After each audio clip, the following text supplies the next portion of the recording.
Andrew Fraser-Scott likes the finer things in life. Fast cars, overseas trips and polo on the weekend.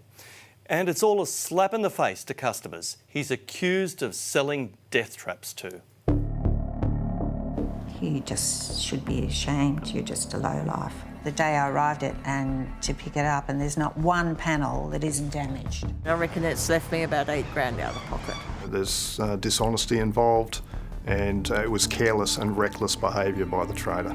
I thought, I've lost all this money. He's the high-flying, polo-playing party boy that loves to show off his extravagant lifestyle.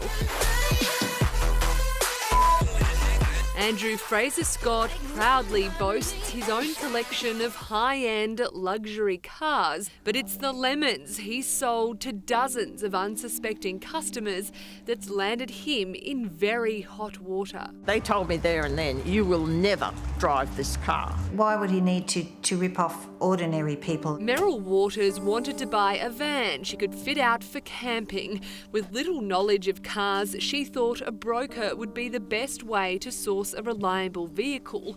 That's when a friend recommended cartel dealers. I rang and said what I was looking for, and they said yes, they could definitely help, that they go to auctions and check the vehicles out and buy exactly what I wanted. Meryl said her budget was $10,000. They then recommended she purchase this van, but said it would cost $12,000. Everything was okay, the van was fine, it was a really good buy, it was worth $19,000.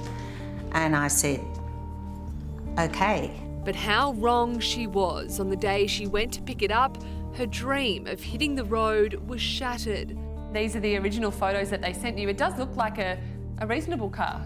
Well, I thought so when I saw it, and that with the condition report that didn't say anything was wrong, I was pretty happy.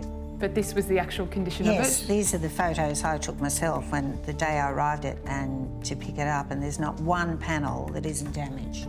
After a nightmare drive home where the car blew smoke nearly the whole way, she took it to her own mechanic, who told her the car wasn't roadworthy. I had a quote and there was $15,000 worth of damage, and then apart from that, the motor was ruined.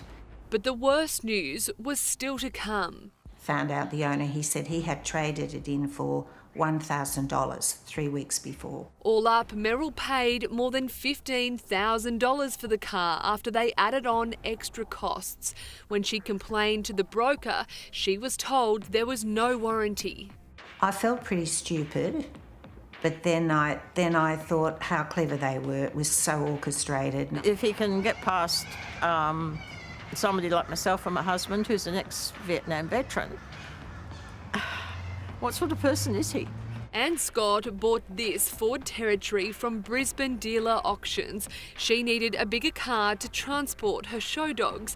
She paid $7,000, but after driving the car home, she thought something was wrong. I'd used probably 7/8 of a tank of fuel, and it had a 70-something litre tank of fuel, and it's only just under 200 k's.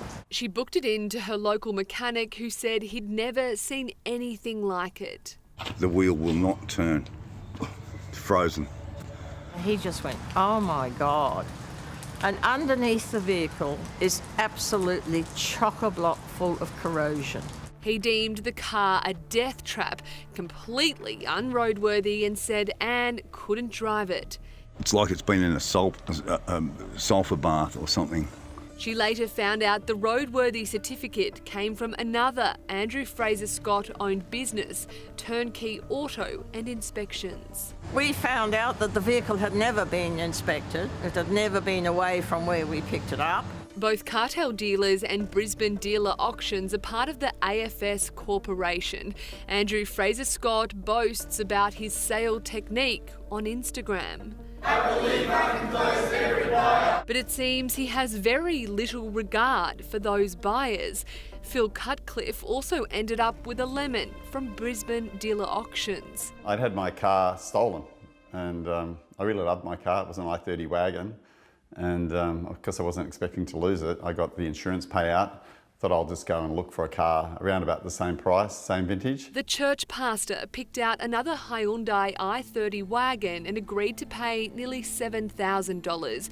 When he arrived to pick up the vehicle, the price had risen to $9,000 to include a roadworthy certificate. Then the promised warranty wasn't on offer.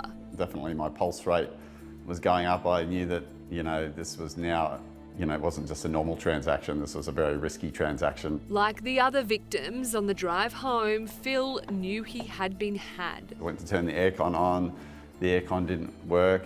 It was advertised that it had Bluetooth and cruise control. They were nowhere to be seen. All three customers went to the Office of Fair Trading where an investigation was launched. Regional Manager Robert Brum. The main complaint was under the Australian consumer law, and they related to misrepresentation of price. All up, Fair Trading received 194 complaints relating to Andrew Fraser Scott and his company, AFS Corporation. Andrew Fraser Scott was slapped with 77 charges, including making false or misleading representations regarding price and acting as a motor dealer while not licensed. The car would be bought for, say, $8,000 by the trader, and they would then charge the consumer $10,000, telling them that's what the final bid was, and pocket the rest. This is Andrew Fraser Scott and his family being featured in a 2010 story on Queensland's rich listers with an estimated value of $150 million, thanks to Mum and Dad, Robert and Laurie, and their pub empire. We spent so much time together, it was inevitable. The disgraced businessman has lost his motor dealer's licence, but we captured footage of him driving around with these dealer plates on a car. It's certainly a matter that could be looked at by other agencies. We tried to contact Andrew Fraser Scott at his most recent address. It's Pippa from A Current Affair. We just want to ask you some questions about the lemon cars you've been selling. I don't know what you're talking about. In Southport Magistrates Court, Fraser Scott pleaded guilty and was fined $30,000. His company, AFS Corporation, was fined $20,000 and also ordered to pay $33,000 in compensation. But no conviction was recorded, with ripped-off customers doubtful they'll ever get their money back. I'd love to think that I might, but I really very, very honestly doubt that I will see anything. Meryl, Phil and Anne were able to get some money reimbursed through the Office of Fair Trading. Meryl finally got a roadworthy set of wheels and is off on her weekend adventures. When I think about it, there was nothing I could have done. It was orchestrated, and they were always 1 or 2 steps ahead. Yes, well, we've handed our footage of Fraser Scott driving with dealer plates onto police. If you've had issues with a car you've bought, tips from Fair Trading are on our website.